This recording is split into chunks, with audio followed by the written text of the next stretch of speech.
स्नान केलं महाराजांनी आणि त्या ठिकाणी एक माधव नावाचा विप्र त्याला भेटलेला आहे. अधिकारी होता तो महात्मा. त्याला संसार बंधनातून मुक्त केलं महाराजांनी. त्यांनी ही स्तुती केली आणखी मग तिथून पुढे निघालेली आहे. दक्षिण दिशेला निघाले. इकडे याकरता दक्षिणेकडे एका गावामध्ये आणखी गोदावरीच्या तीरावरती नदी तीरावर वृक्षाखाली ते थांबलेले असताना त्या गावातला एक ब्राह्मण कंटाळला. आपल्या एकंदर उदरशूर त्याला पोटशूर होता मोठा. अन्न खाल्ल्याबरोबर पोटशूर व्हायचं. परिणाम शूर. अन्न खायचं नाही. खाल्लं की आणखी पोटात दुखायला लागायचं. शेवटी अत्यंत आणखी प्राणत्याग करावा अशा उद्देशानं गळामध्ये आणखी दगड बांधून नदीमध्ये आपला प्राणत्याग करण्याकरता तो निघालेला आहे.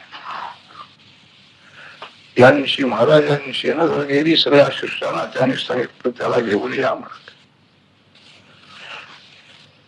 आणलो त्या ब्राह्मणाला. आणखी महाराज विचारताय विरत्से साहसंकुता.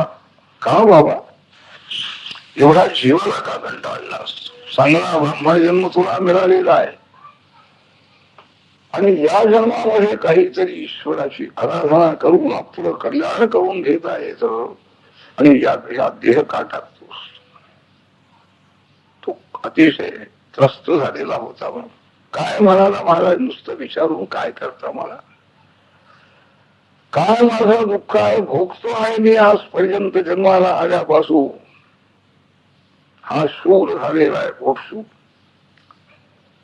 जिवंत कसा राहायचं म्हणाले.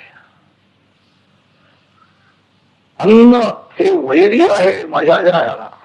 देहाला अन्न वास्तविक पोषक आहे पण ते अन्नच वैरी झालेलं आहे. सहन करता येत नाही ही वेदना. प्राणो अन्नम जीवनंच अन्नम लयो अन्नम जीवन्नम उद्भवोन्नम कथमस्थेयम वरम. अन्न हे प्राण आहे म्हणाले. शरीरामध्ये प्राणाचं संरक्षण हे अन्नाशिवाय होऊ शकत नाही. प्राण राहू शकत नाही. त्यानंतर जीवनही आहे.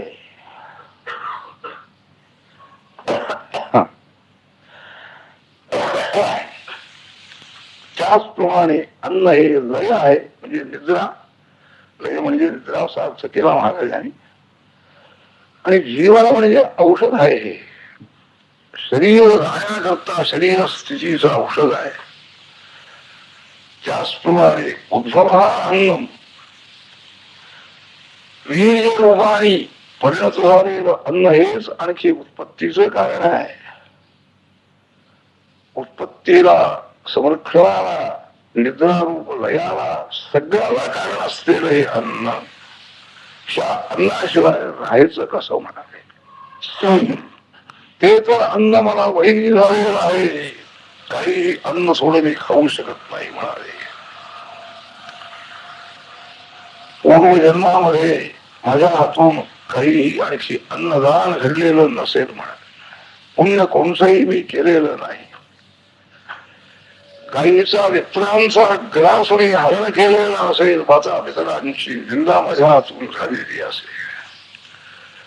ईश्वराची पूजा अतिथींची पूजा माझ्या हातून घडलेली नाही.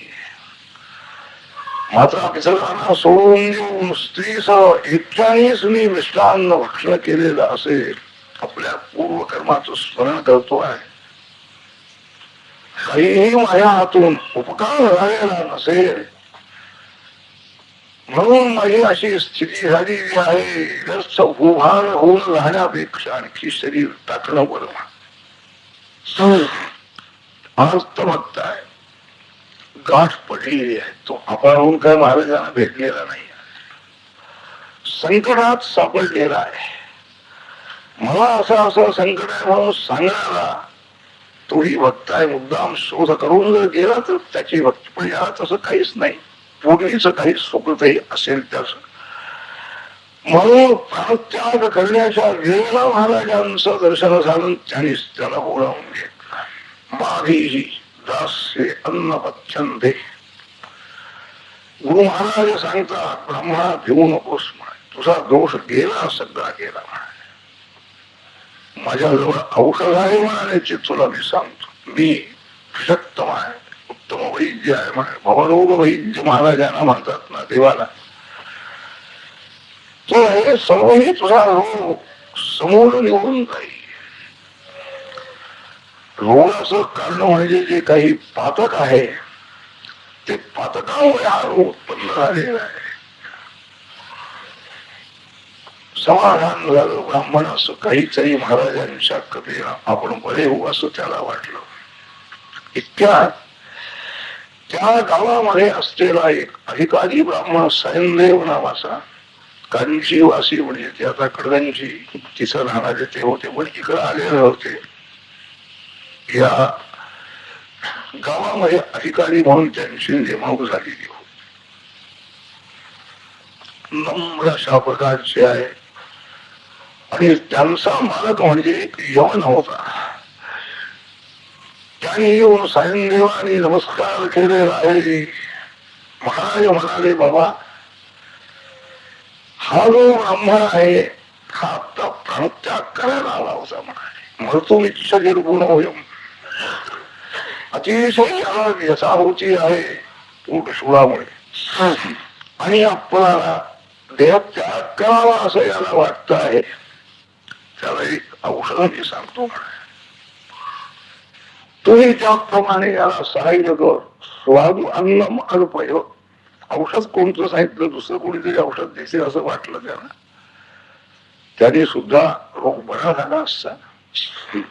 परंतु शक्ती म्हणून जी आहे सर्वच दिसणारी, मारक शक्ती असो तारक शक्ती असो, जगामध्ये एवढी शक्ती आहे ती सगळी ही परम बलवतांच्या कामराग विवर्जितम म्हणून जे भगवान सांगतात.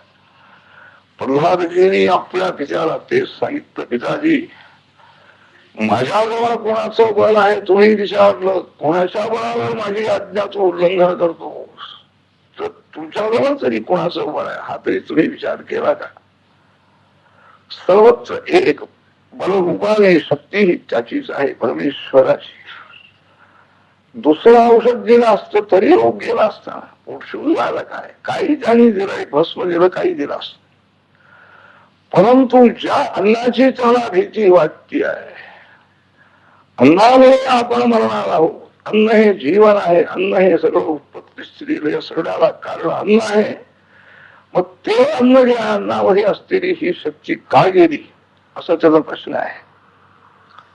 ईश्वराने निर्माण केलेली अन्नात ती शक्ती माझ्यापुरती का झाली, तर नाही, तुझ्यापुरती गेली नाही, ती आहे हे दाखवायचंय त्यांना. कर्माने काहीतरी होत असेल म्हणाले, म्हणून औषध त्याला सांगतो. म्हणून महाराज म्हणाले, आणि स्वादू अन्नम अर्पयो, चांगलं उत्तम प्रकारचं पक्वान्न तयार करून त्याला दिले. आता महाराजांची शक्ती ही सर्व रूपानी आहे. अन्नामध्ये आणखी शक्ती आहेच आहे. हा मात्र ब्राह्मण त्या अन्नाची शक्ती नाही, अन्नामध्ये मला मालक शक्ती आहे असं समजतो आहे. अन्न वैरी झालेला आहे म्हणतोय, नाही म्हणाले. अन्न हे ब्रह्मरूप आहे अशी उपासना ही शास्त्रकारांनी सांगितलेली आहे. पण त्या सायनदेवाला ते कसं पडणार? नुकतीच भेट झाली होती महाराजांचं, पहिलं दर्शन. त्यांनी सांगितलं, त्याच गावात राहणारा तो ब्राह्मण सायनदेव म्हणाला, महाराज केव्हा तरी महिन्यानी 15 दिवसांनी केव्हा तरी हा थोडस अन्न खातो म्हणे. अतिशय भूक लागली, काही राहत नाही. थोडस अन्न खाण्याचा अवकाश, लगेच पोटशूळ सुरू होतोय, तळफट म्हणे. आता याला तुम्ही अन्न द्या म्हणता. अन्नदान फळेत हत्या आहे ती भाची नाही. स्वयंदेव जरी भक्त होते तरी भक्ताला सुद्धा देवाची खरी ओळख होण्याला बराच वेळ लागतो. भक्ती असेल, श्रद्धा असेल, पण त्या श्रद्धेतून सुद्धा अश्रद्धा ही त्याच्या जवळ असतेस. पूर्व कर्म म्हणा काही का असे ना, ईश्वर शक्तीचं ज्ञान हे आणखी अगम्य ईश्वर शक्ती समजणं हेही कारण असेल. बाह्य व्यवहाराने जो कार्यकारणभाव आहे याच्या पुढचा आज ठरलेला आहे. अन्न हे बाकीच्या जीवनभूत आहे, पोषक आहे, सगळं आहे. पण या ब्राह्मणाच्या पुरतं अन्न हे याला मालक आहे, अत्यंत त्रास देणारा अन्न आहे. हा कार्यकारणभाव याच्या पुरता सर्वजण आणखी गावामध्ये प्रसिद्ध झालेला आहे. पाहून प्रत्यक्ष प्रमाणाने आणखी अन्न हे याला आणखी मालक आहे असं सिद्ध आहे. तो स्वतः सांगतो आहे, सगळी मंडळी सांगत आहे. परंतु महाराज म्हणतायत त्याला अन्न हेच औषध आहे. आता हे शब्द प्रमाण आहे. या ब्राह्मणाचा अनुभव जो आहे हे प्रमाण आहे. महाराजांचा शब्द आहे की अन्न हे तारक आहे, हे त्यांचं शब्द प्रमाण आहे. म्हणून सैन्यासारख्या भक्तांनी सुद्धा मला हत्या लागेल, ब्रह्महत्या मला दोष लागेल असं वाटतं. सांगावं लागतं कोण मी आहे हे सांगायला पाहिजे की नको. हा काही अहंकार नाही. सांगितल्याशिवाय आणखी आपली शक्ती काय याची कळायची कशी लोकांना, भक्तांना सुद्धा, इतरांना जाऊ दे, पण भक्तांना सुद्धा ही परमेश्वराची शक्ती करून येण्याकरता स्वतः सांगावं. काळोस्मी लोक खेळत प्रबुद्धा, मी कोण आहे ओळखलास का तू? अर्जुनाला सांग. सर्वांचा संहार करणारा मी काळ आहे म्हणाले. तू गेलास तरी, अर्जुन गेला तरी हे जिवंत राहणार नाही, हे त्याला सांगावं लागेल. महाराज सांगताय विषक्तमोस्मी नाशंक्यम, श्रद्धा ठेव म्हणाले. मी अत्यंत उत्तम विषक आहे, वैद्य आहे, सर्वोत्तम श्रेष्ठ वैद्य आहे म्हणाले. त्याकरता उत्तम आणखी उर्दास काहीतरी हे कर, वडे बिडे अपूप म्हणजे आपले अवश्य वगैरे कर म्हणाले. आणि याला चांगलं उत्तम अन्न दे. काही घेऊ नकोस म्हणाले. सैन्यदेवाला सांगितलं रोगाचा प्रतिकार कसा करायचा आहे मला माहिती आहे म्हणा. असा तो प्रतिकार अन्नालाच औषध मानितलं त्याने. आणि अन्न हे औषध आहेच आहे. तो ब्राह्मणही सांगतोय, पण मला अन्न वैदिक का झाला कळत नाही म्हणाले. आपल्या सगळ्या पूर्वकर्माचा मला त्याने बोलून दाखवलेला आहे. माझ्यापासून असं पाप झालं तसं झालं. तर हे तू काही भ्यायचं कारण नाही, त्याला दे म्हणाले. बर कबूल केलं साहेब देवाने. महाराजांची इच्छा आहे. त्यांच्या आणखी शक्तीमुळे अन्न हेच त्याला तारक होईल असं विश्वास उत्पन्न झाला. अनायासे महाराजांनाही आपल्या घरी बोलवावं. गृहस्थाश्रमी आपण आहोत. आणखी साक्षात परमेश्वर संन्यासी महात्मा आहे, ईश्वर रूप आहे, विष्णू स्वरूप. त्यांनी आपल्या घरी यावं भिक्षा ग्रहण करण्याकरता अशी इच्छा सैन्यदेवाला झाली आहे. तथा कुर्याम अभिभवान सशिष्यो अंगी करू तुले भिक्षां क्लेश. मला महाराज आपली आज्ञा मला मान, मी याला जेवायला घालतो म्हणा, करून घ्या. सगळ्या मंडळीला गावात त्या पसंत पडले की नाही कोणाला ठेवू. प्रत्येकाच्या शंका कुठं दूर करत बसायचं आहे. कार्यसिद्धी फलसिद्धी झाल्याशिवाय हे काही शंका दूर होत नाही. सिद्धंते सर्व संशया ही शेवटची अवस्था आहे. परमात्मा साक्षात्कार ज्या वेळेला होईल त्यावेळेला सगळे संशय दूर होतात. ईश्वराबद्दलही संशय असतात, आपल्या स्वतःच्या प्रयत्नाबद्दल सगळे संशय, अनंत संशय. पण म्हणाले महाराज आपण या शिष्य परिवाराला असं आमच्या घरामध्ये येऊन आणखी भिक्षा ग्रहण करावी आणि माझा उद्धार करा म्हणाले. चांगला आहे, विचार अगदी विनीत आहे, नम्र आहे. सायंदेव मध्ये मोठे भक्त आहेत महाराजांच्या भक्तापैकी. पुढं त्यांचं वर्ण पुष्कळ आलेलं आहे. जरी आणखी यमनाचा भक्त तो होता, यमनाचा जरी आणखी अधिकारी होता, तरी हे सगळे संस्कार वर्णाश्रम धर्माचं आचरण करणारा ईश्वर भक्ती गुरुभक्ती अंतःकरणामध्ये आहे. भक्ती त्याचप्रमाणे कर्म यांचा समुच्चय आहे त्याच्या जीवनामध्ये. शास्त्रकारांनी सांगितल्याप्रमाणे आणखी ज्ञानही आहे, विवेक ज्ञानही आहे. त्याची ती वाणी ऐकल्याबरोबर आहे म्हणाले, तुमच्या घरी आम्ही येतो, सगळी तयारी झाली म्हणजे सांगा. मग ब्राह्मणाने सगळ्यांनाच नेलं, चालतात चला म्हणाले घरी जाऊया. सगळ्यांचं स्थान वगैरे सगळं अनेक झालेलं होत. त्या स्त्री जी मिळाली तीही स्त्री चांगली अनुरूप अशा प्रकारची मिळालेली आहे. पत्नी मनोरमांनी मनोवृत्तानुसारिणी भगवतीची प्रार्थना करावी लागली. सारिणी दुःख संसार सागर भवा. मनोवृत्तानुसारिणी म्हणजे आपल्या मनोवृत्तानुसारिणी नाही, पतीच्या पती बांधवाच्या मनोवृत्ताला अनुसरणारी संयमी अशा प्रकारची गृहिणी. आणि हीच ह्या दुर्ग संसार सागरातून तारणारी आहे ती स्त्री.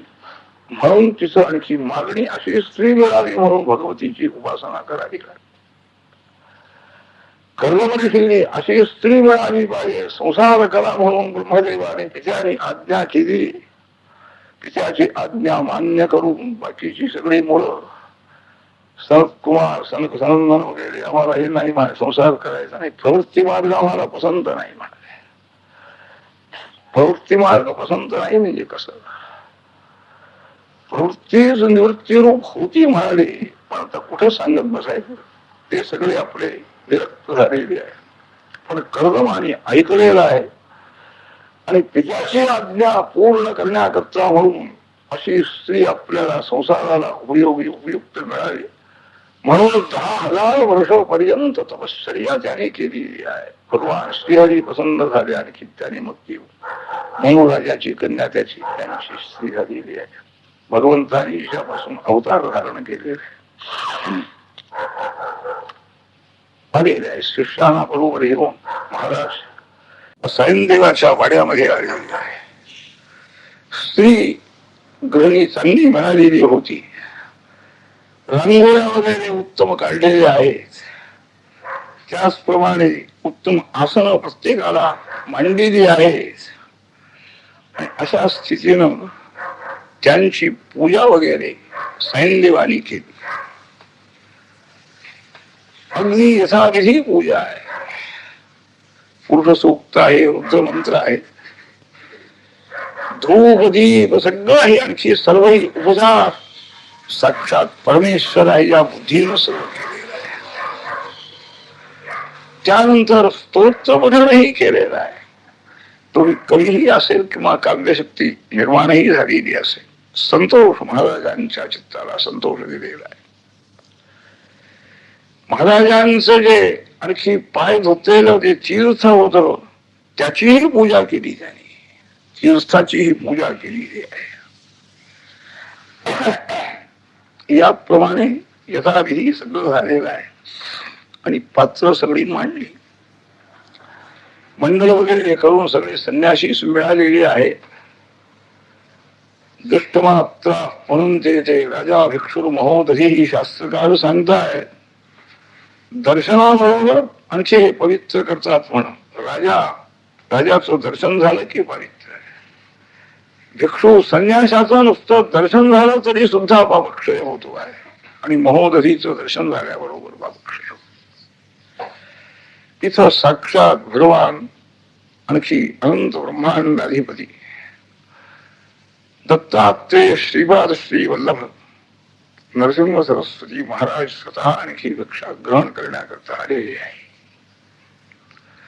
आणि त्यांची शिष्य मंडळी, त्यांच्या परीक्षेने उतरलेली शिष्य मंडळी आहेत, तेही संन्यासी सगळे अशी बसलेली आहे. तीर्थ पूजा झाली, तीर्थ ग्रहण केलं. सर्व ही शिष्यांची पूजा केलेली आहे. आणि अन्न वाढायला सुरुवात. अन्न चतुर्विधम स्वादु सुरसम कव्य संयुतम प्रादात प्रकामम सर्वेभ्यो मधुरोक्त्या आदरेण सहा. चतुर्विध अन्न म्हणतात. भक्ष्य भोज्य लेश्य छोष्य असे प्रकार सांगितलेले आहे. त्या सर्वही अन्नाचं सर्व प्रकारचं अन्न वाढलेलं आहे. आणखी मधुर भाषण चाललेलं आहे. स्तुती महाराजांची चाललेली आहे. आणखी तो जो ब्राह्मण होता पोटशोळाची ज्याला व्यथा झाली त्यालाही आपल्या समोर बसवलं महाराज. सावकार देवा म्हणाले तुमचा रोग गेलेला आहे. जे अन्न तुम्हाला वैरी असं वाटत होतं ते अन्न आता तुम्हाला मित्र आहे, साधक आहे, पोषक आहे. त्यांनीही भोजन केलं. महाराजांचं सान्निध्य आहे त्यामुळे त्याच्याही मनामध्ये आणखी जी भीती बसलेली होती अन्नाबद्दल ती भीती दूर झालेली आहे. वैद्य चांगला असला म्हणजे त्याच्या भाषणाने सुद्धा अर्धा रोग बरा होतो. औषधे नंतर द्यायचं आहे परंतु त्याच्या भाषणानेच कितीतरी विश्वास त्या रोगाच्या मनामध्ये उत्पन्न होतो आहे. अनामयम भेजे काही नाही. जेवण केलं अगदी यथेच्छ, भूकही लागलेली पुष्कळ. आणखी काही नाही. पुन्हा त्या दिवशी नाही, पुन्हा केव्हाही नाही. शूल नाही आहे. शूल बंद झाला एकदम. सिद्ध सांगतात नामधारका नेदम चित्तम हि यद भक्ता घनंची उद्भव महारूढ्यम. भगवान श्रीहरीचे भक्त हा जो आणखी जन्म मृत्यू रोग जो आणखी हा मोठा जो रोग आहे संसार रूपी हा महारोग सुद्धा ज्याच्या भक्तांचा नाहीसा होतो त्यांची कृपा दृष्टी आहे. त्यांच्या सन्निध तो ब्राह्मण अवस्थेला आहे. त्यांचा संकल्प आहे. हा सामान्य रोग जो आहे हा दूर होईल. यात काय आश्चर्य आहे. ब्राह्मणाच्याही मनावरती परिणाम झालेला आहे की काय महाराजांची शक्ती आहे. म्हणून संसार सागरातून सुद्धा आणि त्याच्या मनामध्ये वैराग्य उत्पन्न झालं. सर्व परित्याग करून महाराजांची सेवा करण्याकरता तो ब्राह्मण आणखी राहिलेला आहे त्यांच्याजवळ. सर्व तो भजत अच्युतम. स्वयंदेवानी सर्वांचं भोजन वगैरे झाल्यानंतर मग आणखी सुगंधित द्रव्य म्हणजे काही अत्तर बित्तर लावला असेल त्यांना त्याचप्रमाणे मुखवासा करता काही दिलं म्हणजे प्रत्यक्ष तांबूर भक्ष संन्याशांना जरी नसलं तरी सुद्धा वेलदोडे म्हणा लवंगा म्हणा हेही दिलेलं आहे त्यांनी. याच्यामध्ये आपल्या टीकेमध्ये महाराजांनी दिलेलं आहे.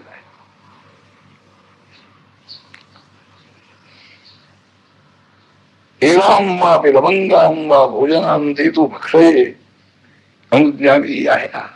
काही हरकत नाही. संन्यासांना ते सांगितलेलं आहे. हे सगळेही आणि यथाविधी केलेलं आहे. स्वामी महाराजांना काही लागत नाही. आपल्याला सगळं लागतं. स्वामी महाराजांना काही लागत नाही. आपणच समजून घ्यायचं. आपण काही करायचं नाही. ते काही करतात. एकत्र करून अन्न घेतात. त्यांना कसंही दिलं तरी चालतं. आपण समजूत करून घेऊन एक तर शास्त्रविधीची पूर्ण माहिती घेऊन मागावं नाहीतर श्रद्धेनं जरी कदाचित हे असलं तरी सुद्धा समजून घेऊन लोकांकडून ते समजतंय आपल्याला. आणि नंतर त्या सैन्य ब्राह्मणाने आपली हकीकत सांगायला सुरुवात केली. स्तुती केली पुष्कळावर. अंग्यब्जवंदना ते सफलं जन्म कर्म नाही. गुरु महाराजांना सैन्यदेव म्हणतायत महाराज आपल्या चरणाचं आणखी वंदन मला मिळालं, करायला मिळालं. माझा जन्म आणखी कर्म सगळं सफल झालेलं आहे. सगळं उत्तम झाले. सर्वही माझे पितरही सगळे मुक्त झालेले आहे. कृतार्थ मी झालो. मला काही आता राहिलं नाही म्हणाले. कर्तव्य नाही. आपल्या दर्शनाचं महात्म्य इतकं आहे. गंगेचं वर्णन पापक्षय करणारी गंगा आहे, एक कार्य आहे. चंद्र उदयाला आल्यानंतर उन्हाचा ताप वगैरे झालेला असेल तो शांत होतो आहे. आणि कल्पवृक्षाच्या जवळ गेलं तर दारिद्र्य दूर होत आहे, मागे रुचीच देतो. पण हे तिन्ही फल ही आपल्या केवळ दर्शनाने प्राप्त होत आहे. दर्शनम खरंच त्रयम. पापही जात, तापही जातो आणि दैन्यही जातो म्हणाले. हा एक पूर्ण विश्वास निष्ठा महाराजांच्या शक्तीबद्दल ज्यांना उत्पन्न झालेली आहे त्यांना हे तिन्ही फल मिळतात. पण वस्तुतः ते फलाची आकांक्षा करत नाहीत. हे मोठं फल आहे. फल देतील फलाची इच्छा असेल तर. परंतु सकाळ जरी असला भक्त तरी त्याच्या कामनेप्रमाणे फल मिळेल.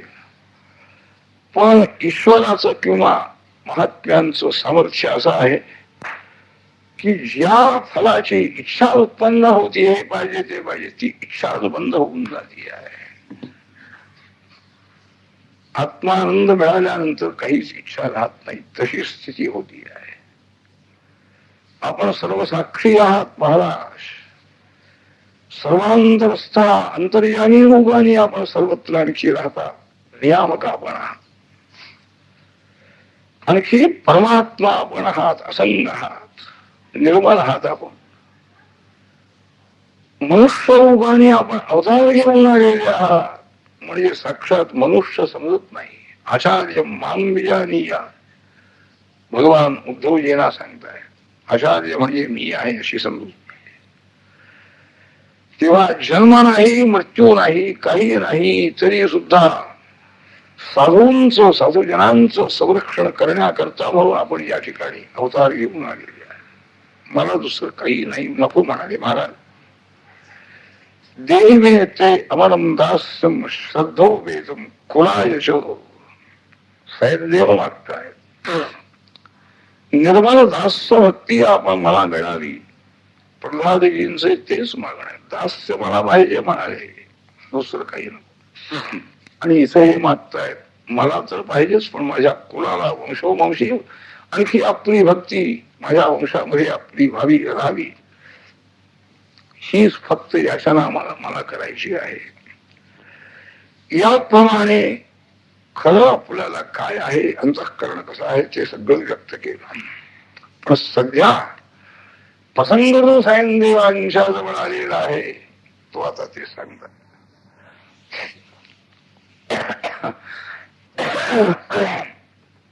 मानसिक एक चिंता उत्पन्न झालेली आहे महाराज. ज्याच्या स्वाधीन मी आहे, ज्याचा अधिकार मी ज्याच्या गावावर अधिकारी म्हणून माझी नेमणूक झालेली आहे तो एक यमन आहे म्हणाले. आणि ब्राह्मणांची तो हिंसा करत असतो. मला बोलावतं अजूनपर्यंत मी गेलो नाही म्हणाले. प्रत्येक वर्षी तसं बोलावणं मला येत आहे. आणि ते बोलावणं म्हणजे मृत्यूच बोलावणं आहे. त्याच्या जवळ गेल्यानंतर पुन्हा काही मला परत येता येणार नाही. तिथंच माझा नाश होणार आहे ही एक भीती त्यांनी व्यक्त केली. हे प्रत्यक्ष चरित्र पाहिलं होतं. पोटशूळ अन्न भक्षण केल्याबरोबर ज्याला पोटशूळ व्हायचा तो नाहीसा झाला एकदम. तेच अन्न भक्षण करू. हा चमत्कार पाहिल्यानंतर आता सांगावं आपलं काय आहे मनोगत. जे दुःख आहे ते सांगायला हरकत नाही.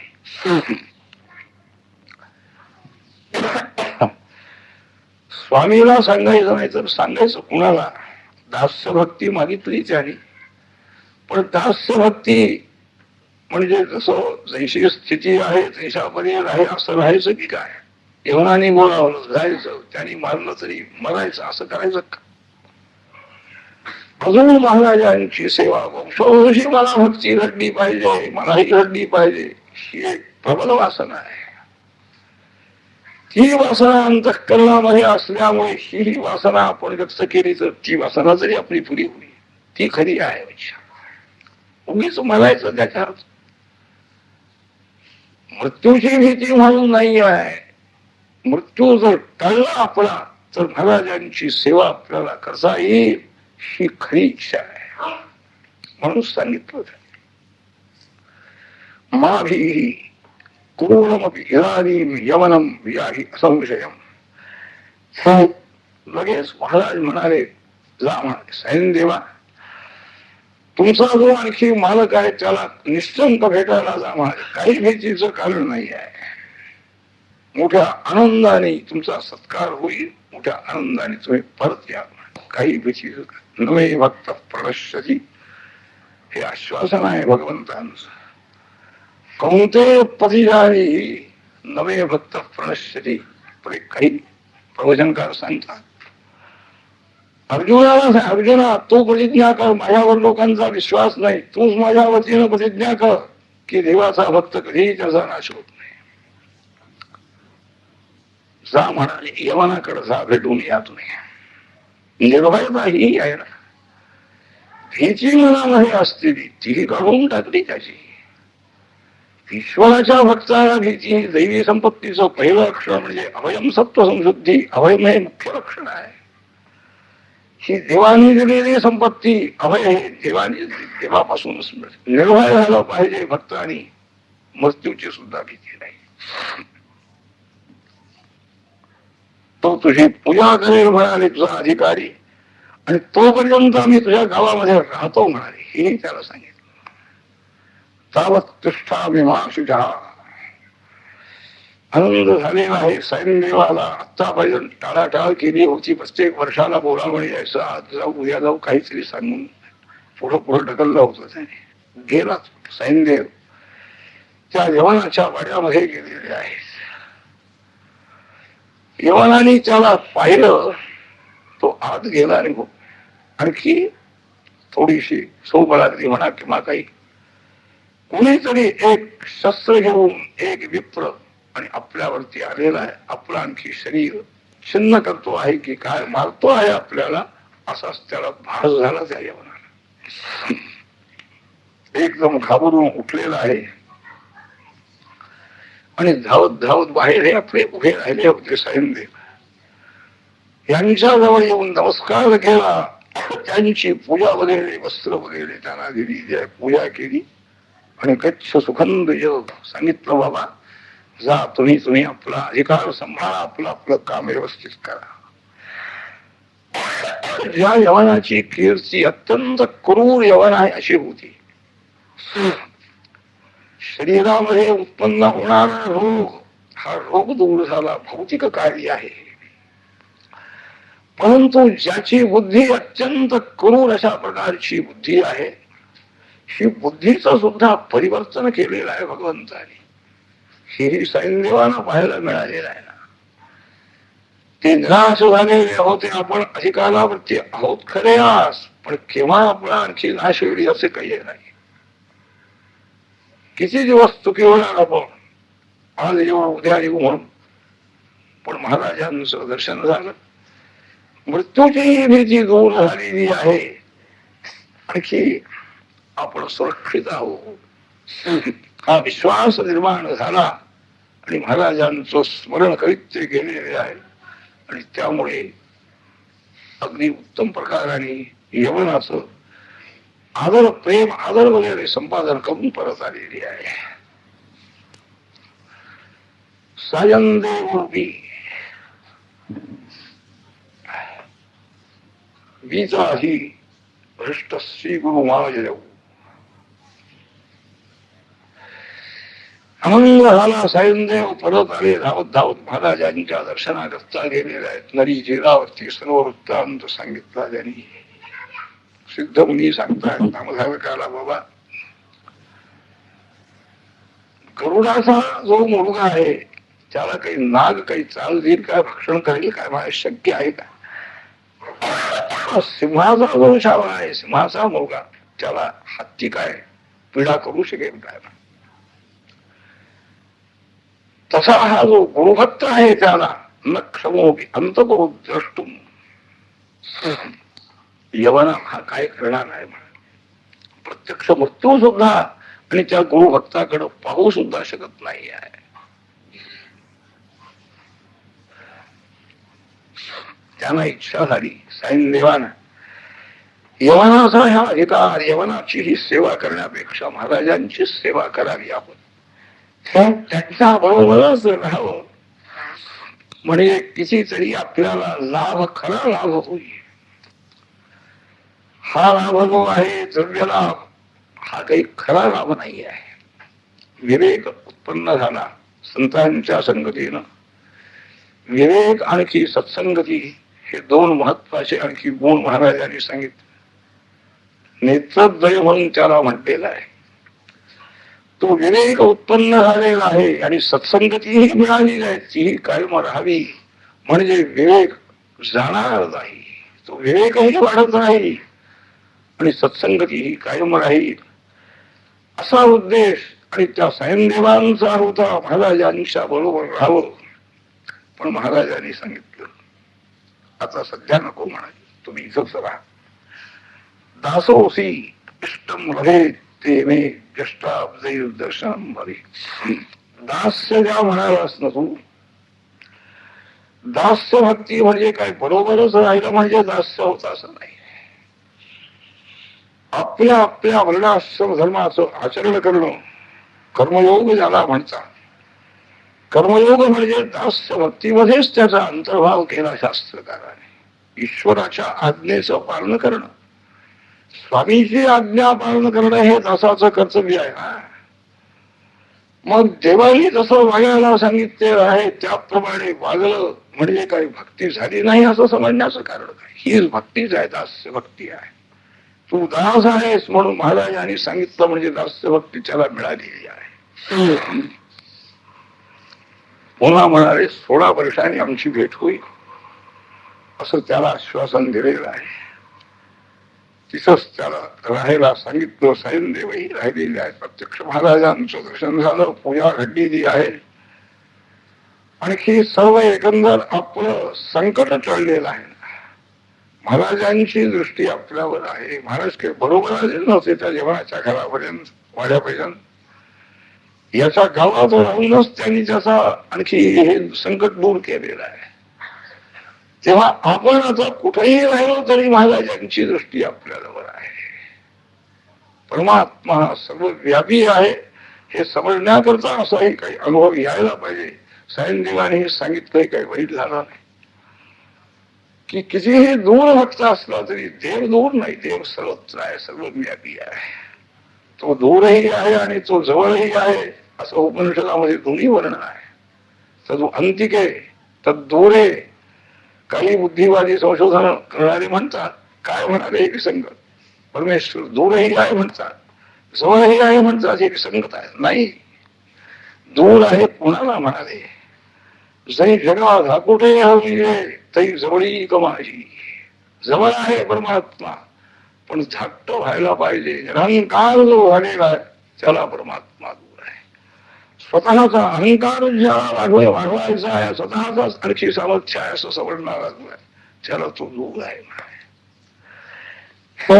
त्याप्रमाणे हा विश्वास निर्माण झाला दास्य भक्तीप्रमाणे, आणि ती मिळाली दास्य भक्ती ही त्याला मिळाली आणि जास्ती विश्वास वाढलेला आहे की महाराज कुठेही जरी असते तरी आपल्या जवळ आहे. निघाले तिथून महाराज आणि वैद्यनाथ, परळी वैद्यनाथ क्षेत्रामध्ये तिचं प्राप्त झाले. तिचं गुप्त रूपाने राहिले म्हणतात. अशा अनंत लीला आणखी गुरु महाराजांच्या झालेल्या आहेत. भक्तिविधीत सया हा उद्देश आहे.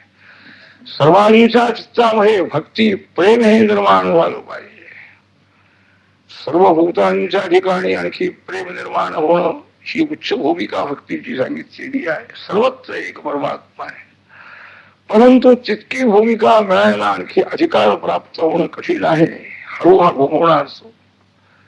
म्हणून जे काही विभूती, अनंत विभूती रूपही परमात्म्याने धारण केलेलं आहे त्याच्या ठिकाणी का होईना, प्रतीकाच्या ठिकाणी जरी भक्ती उत्पन्न झाली तरी सुद्धा आणखी ती उत्तम गतीला, उत्तम भक्ती मार्ग भूमिकेपर्यंत येऊ शकते आहे. ती भक्ती आणखी शिकवायची आहे, त्याकरता अनंत लीला महाराजांनी केलेली आहे. भजे माम कथमपि लोका इच्छाशयोस. काय इच्छा असेल ती पूर्ण करायची. सकाम भक्ती करायची नाही असं देवाला कसं वाटेल. काय वाटेल ते मागा तुम्ही, पण भक्ती करा, तुमचं कल्याण करून घ्या. म्हणून आणखी महाराजांनी अशा अनंत लीला केली आहे. लौकिकानंद जनकाम समस्कृती मिहा करू. काहीतरी आपल्याला मिळालं पाहिजे, देवापासून देवाची भक्ती काही मिळालं पाहिजे असं वाटणं साहजिक आहे. वासनामय आहे जीवात्मा, वासनेत आणखी भरून व्यापून गेलेला आहे. आपल्याला काय मिळणार आहे देवापासून हे वाटतं, हरकत नाही म्हणाले. त्याला आनंद मिळतो आहे ना, काय मागतायत ते द्यायला हरकत नाही, म्हणून त्याला आनंद देऊ. तसे चमत्कार मुद्दाम त्यांनी दाखवले की त्यांचं समाधान झालं, आपल्याला वाटेल ते मिळतं आहे देवापासून. एकदा त्यांची भक्ती प्रेम हे दृढ होत गेलं म्हणजे मग त्यांचा उद्धार आपोआप क्रमाने होतो आहे. उत्तराधिकारीचे होतील या आशयाने आणखी महाराजांच्या अनंत लीला झालेली आहे.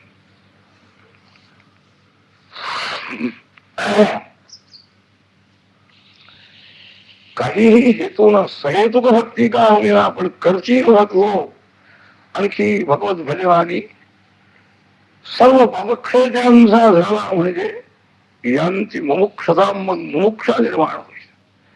अगोदर मुमुक्षा आहे, भोगाची इच्छा आहे, ती भोक्षाच पूर्ण करायची अगोदर. ती पूर्ण झाली भगवंताच्या कृपेला म्हणजे त्या भगवंताच्या भजनाकडे आपोआप लक्ष. इतकं देव देतो आपल्याला, काहीतरी थोडस करायला पाहिजे. 9% निमेषभरी देई म्हणतात, तेव्हा एक निमेष तरी आमच्याकडे दे. आणि निमेष देता देता आणखी ती भक्ती जर वाढत गेली तर ती मुमुक्षा शांत होऊन जाऊन त्या ठिकाणी मुमुक्षा उत्पन्न होती. आणि मुमुक्षा उत्पन्न झाल्यानंतर वैराग्य उत्पन्न होत आहे. ध्यानयोगाचा अभ्यास होतो आहे. त्या उपासना मार्गामध्ये आणखी अधिकार प्राप्त होऊन भगवंताचा मोठा प्रसार आणखी त्या सर्व भक्तावरती होत आहे. ऐक्य ज्ञान जे आहे, मीच आणखी परमात्मा स्वरूप आहे, मीच ब्रह्मरूप आहे, अशा प्रकारचं ऐक्य ज्ञान उत्पन्न होतं महावाक्यापासून. आणखी सर्व अविद्या दूर होती आहे आणि पूर्ण शांती त्यांना प्राप्त होती. अशा प्रकारचे ते जे भक्त ते आणखी आत्माराम होत आहे, आत्मानंदामध्ये निमग्न झालेले आहे. आणखी पूर्ण मुक्ती म्हणजे सर्व कर्मबंधनातून ते कायमचे मुक्त होतात. जन्म नाही, मृत्यू नाही, काही नाही. म्हणून स्पर्शेक्षा कीर्तनादीनाम सद्गुरू महिमा त्रिया सिद्ध सांगताय. भगवंतांचा स्पर्श आहे, पायावर मस्तक ठेवायला मिळालं सद्गुरूंच्या, तर त्या स्पर्शाने त्यांची दृष्टी आपल्यावर पडली तरी त्या दृष्टीचाही महिमा आहे. आणखी त्यांचं नामसंकीर्तन गुणसंकीर्तन जर घडलं तर त्याचाही महिमा आहे. कोणत्याही उपाधिका होईना संचल असलेलं अंतःकरण त्या सद्गुरूच्या ठिकाणी भगवंताच्या ठिकाणी जर स्थिर करता आला आपल्याला, स्नेहाने असो, द्वेषाने असो, भीतीनं असो, कोणत्याही माध्यमातून आणखी भगवत स्वरूपाच्या ठिकाणी अंतःकरण जर स्थिर झालं तर तत्सारूप्यम भगवत स्वरूप तो होऊन जातो आहे. असे अनेक उपाय आणखी भगवंताने सांगितलेले आहे. आणि हे फक्त मनुष्यालाच करता येणार, मृग्योसौ पुरुषही नाही. आपली बुद्धी दिलेली आहे देवाने, त्या बुद्धीला विचार करून आणखी भगवंताचं स्वरूप समजून घ्यायचं आहे. याप्रमाणे ही कथा इथं पर्यंत सांगितली. नामधारकाने ऐकल्यानंतर वैद्यनाथ क्षेत्रामध्ये महाराज गेले, आणखी गुप्त झाले. म्हणजे गुप्तपणाने राहिले, ते विशेष काही प्रगट झाले नाही. तर म्हणाले ते गुप्त कसे झाले, ईश्वराचं महात्म्य आणखी साकलं कसं जाईल. म्हणाले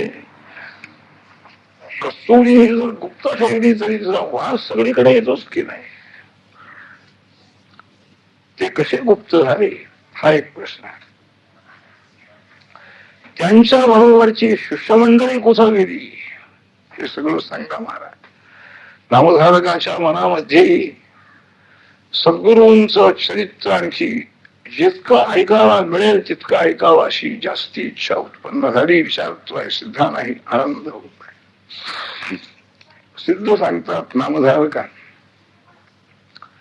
सर्वेशस्या भविष्यामः इति मत्वा त्रयान्यतः महत्वा स्थेयमर्ह इति शास्त्रान् सद्गुरून् ब्रवीत्. पुष्कळशा मंडळी यायला लागली. कीर्ती जिकडे तिकडे पसरली महाराजांची. आता हा ब्राह्मण पोट दुखायचं, अन्न खाल्ल्याबरोबर आणि जेवणच त्याचं पोट दुखायचे, पोटदुखी बंद झाली. हे किती ठिकाणी आता पसरलं असेल. गावोगावी त्याला जायचा, प्रसंग यायचा, पण अन्न काही खायचा येत. सायंदोळाचं आणखी चरित्र, यवनाच्या वाड्यामध्ये जाऊन तो मरण झालेला आहे. आजपर्यंत असं घडलेलं नाही. कित्येक आणखी असे लोक गेले होते, त्यांनी मारले होते म्हणा, मारिले होते म्हणा, काही केला असं. हा मात्र सुरक्षित. त्यामुळे सगळ्यांनाच वाटलं महाराजांच्या बरोबर राहावं, पण त्यांची संगती घडावी. त्यामुळे भगवंताने विचार केला, महाराजांनी हे काही बरोबर नाही म्हणाले. आपली परंपरा ही शुद्ध परंपरा आहे, ती शुद्ध परंपरा सुरक्षित राहिली पाहिजे. तसा अधिकारी असेल तो बरोबर असला तर हरकत नाही. वाटेल त्याला आणखी ती परंपरा नाही आहे. अधिकाराशिवाय आणखी ज्ञान दिलं तरी सुद्धा ते राहू शकत नाही आहे. अर्जुनासारख्याला सुद्धा काही वेळ गीता ज्ञान हे स्थगित झालं ना,